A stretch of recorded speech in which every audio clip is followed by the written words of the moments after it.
Guys, good morning. Good morning sa inyong lahat, guys. May may malaki talaga ako ngayong problema, guys, kasi di ko alam kung paano ko, guys, paano ko bilhan ng bagong laptop ang aking eldest daughter, guys.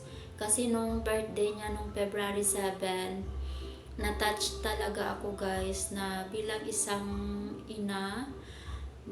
isang single mother ng 3 anak ko.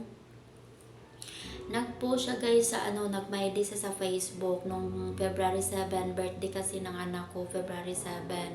Nakita ko, guys, nung break time ko, nakita ko sa my day ng anak ko na ginsend niya yung ginsend niya yung GCash niya. Sabi niya sa my day niya, sana daw may magbigay sa kanya ng GCash, pambili lang daw ng laptop.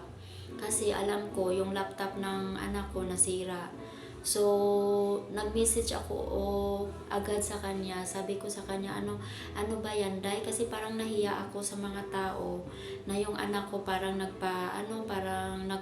parang pulubi na nanghingi ng tulong sa mga ibang tao. So, nag-message ako agad sa kanya sa Messenger. Sabi ko, ano ba yan, Day? Bakit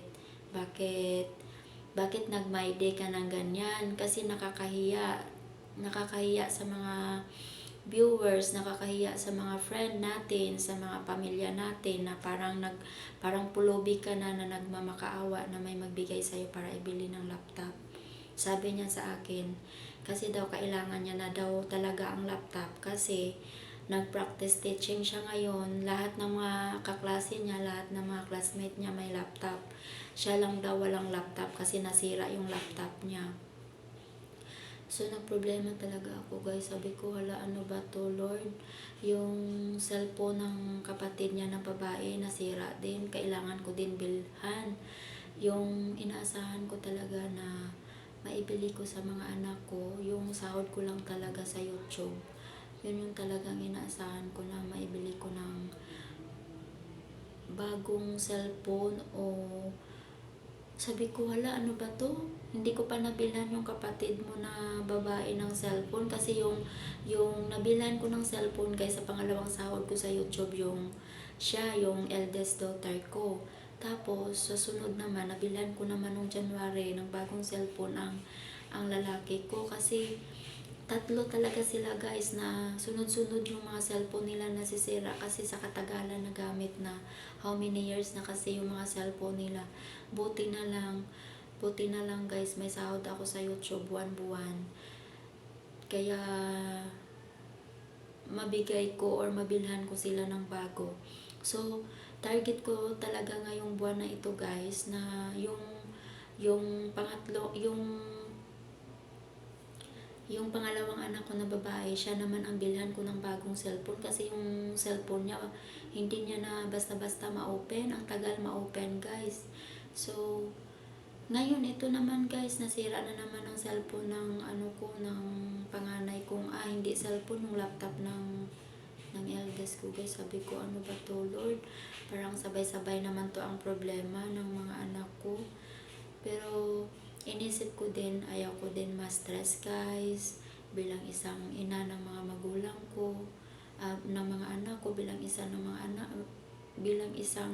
ina ng 3 kong anak. Sabi ko, ayaw ko na magpaka-stress kasi simula noong bata pa sila, guys, stress na stress talaga ako sa mga problema kasi yung tatay nila may 3 anak na din sa ibang babae.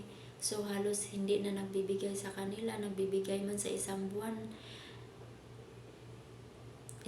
isang beses lang din. Tapos, ang liit-liit pa. So, sabi ko, ano ba to? Buti na lang andito. May sahod ako sa YouTube. Napaka-thankful ko din, guys. Kasi dahil kay Mike, may sahod ako sa YouTube every month. Kasi si Mike nagbibigay palagi ng super chat sa akin. Malaki talaga ang naitulong ni Mike sa akin, guys. So, napaka-blessed ko.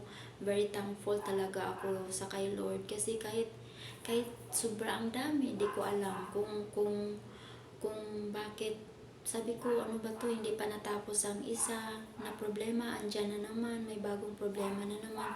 Pero, blessed pa rin ako guys. Napakalaking blessings pa rin sa akin na dumating si Mike sa akin kasi sa totoo lang guys, palagi niya ako binibigyan ng super chat. So, nang dahil sa super chat ni Mike, buwan-buwan, may sahod ako sa YouTube. Tapos, nagpapadala din siya sa akin ng pera guys. Nagpapadala din siya sa akin. Kaya nahiya na nga ako sa kay Mike guys. Sobrang hiya ko na talaga sa kanya. Pero sabi ko, may katapusan din ang mga problema na ito guys. Pag makatapos na yung mga anak ko. Kasi yung eldest daughter ko, this coming June, graduation niya na. So, matatapos na din ang 4 na taon na pag-aaral, na pagtitiis, na pagdudusa namin na mag-ina, na kahit yung ama nila andun sa ibang babae.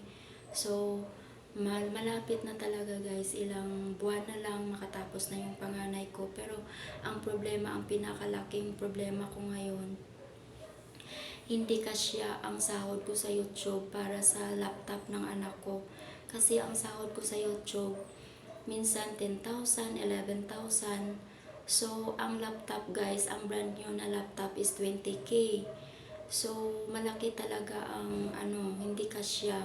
So, sana may blessings ako na matanggap. So, isa lang talaga na tao na inaasahan ko na makadagdag. So, thankful talaga ako kay Mike kasi kahit papaano nabibigay siya sa akin ng pera. So, kung ano ang gusto ko bilhin, maibili ko. Ito talaga ngayon guys, ang pinaka problema ko, ang paano ko mabili ang laptop ng panganay ko guys. Kasi inisip ko, sabi ko, Lord, sana, kaya nag-advise ako sa kanya guys na dalhin sa sa technician. Ipatingin niya yung laptop kung pwede pa ba ma-repair o pwede pa ba ayusin. Kasi sabi ko sa kanya, kahit 2,500 pa kaya natin yan, ang 2,500. Pero pag bibili tayo ng bagong laptop, 10,000, mahirapan talaga ako sa 20,000. Kasi sabi niya sa akin, nanay, meron dito 10,000 lang pero repossess. Sabi ko sa kanya, hindi tayo bibili ng repossess na laptop kasi pag bibili tayo, sayang lang ang 10 to 12,000 natin. Baka isang bisis na gamit mo lang, masira agad yan. Paano? Sayang lang ang 12,000 natin. Sayang lang ang 10,000 natin. Sabi ko sa kanya, dalhin mo ang laptop mo ngayon sa technician. Baka pwede pa ayusin. Kasi sabi ko sa kanya, okay lang na masira agad-agad sa 2,500 na repair. Kisa bibili kami ng repossess guys na 10 to 12,000 tapos isang bisis lang masira agad. So sabi ko sa kanya, try mo muna na ipaayos yan ang laptop. Baka pwede pa maayos. Pero pag hindi na talaga guys, mapilitan talaga ako na bibili ng bagong laptop at the end of this month. Kaya sana guys, supportahan niyo po ako dito sa aking YouTube channel. Kahit wala kayong maibigay na itulong sa akin, basta andyan lang kayo palagi. Panoorin niyo lang palagi ang live ko, ang mga video ko. Para dagdag naman sa views ko guys. Kasi I need more viewers, I need more subscriber. Kahit papano guys, napakalaking tulong sa akin ang YouTube ko sa buhay ko guys. Sa mga anak ko, napakalaking bless talaga, napakalaking tulong ni Mike sa akin at ni YouTube sa akin. Kasi, nang dahil kay Mike guys, every month, nagkasahod ako sa YouTube. Siguro kung hindi din si Mike, siguro every 2 months, every 2 months ako magkasahod sa YouTube, pero maliit lang. Kaya, ito, ibinahagi ko lang sa inyo ang aking problema ngayon. Sana andyan kayo, maawa naman kayo sa akin guys. Sana suportahan nyo lang po ako. Kahit pagod na ako sa trabaho ko guys, nakikita nyo naman, kahit sobrang pagod na ako galing sa trabaho, kailangan ko pa rin magpuyat dito sa live ko sa YouTube para may extra income ako. Kasi malaki talaga ang mga pangangailangan ng anak ko kasi 2 sila ang college, isa ang high school, 3 sila lahat. So, ang isa, gagraduate na ngayong June. Ang isa, second year college pa yan. tapos ang isa high school. So, hindi basta-basta magpaaral ng anak guys pag college na, napakahirap talaga.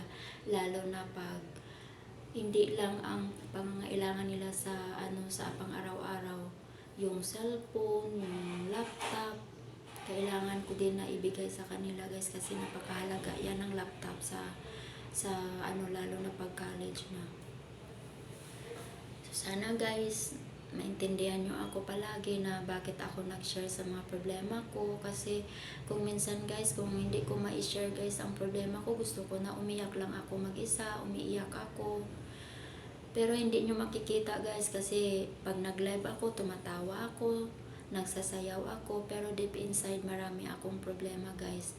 Kung minsan dinadaan ko na lang sa prayer kasi sabi ko, God will provide, sana maawa si Lord. Yun lang, palagi yun. Dinadasal ko sana may gamitin si Lord na tao na makatulong sa amin ng mga anak ko. Kaya guys, loyal talaga. Sobrang napaka-loyal ko sa asawa ko ngayon, kay Mike.